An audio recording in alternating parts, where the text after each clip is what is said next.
let's be very clear. Australians knew during the election campaign that I was running a shadow ministry. What they didn't know was that Scott Morrison was running a shadow government that was operating in the shadows. What we have when we get sworn in as ministers is that there's some transparency there.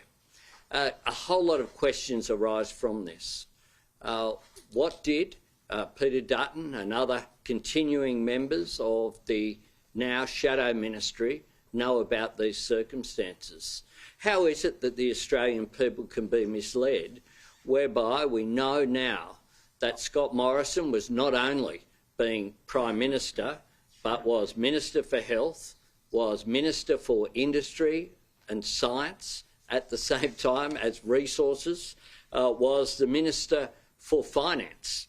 And we have the extraordinary revelation that Matthias Cormann apparently wasn't aware that Scott Morrison was the Minister for Finance as well as himself. We all know that Scott Morrison had trouble doing the job that he had. Perhaps it was because he was doing so many different jobs that we didn't know that he had. In Australia, we have a Westminster system of government that produces accountability. This is a sort of tin pot activity that we would ridicule if it was in a non-democratic country.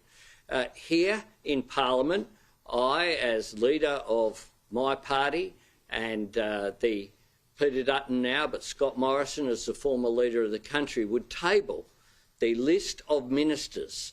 That is not some academic exercise.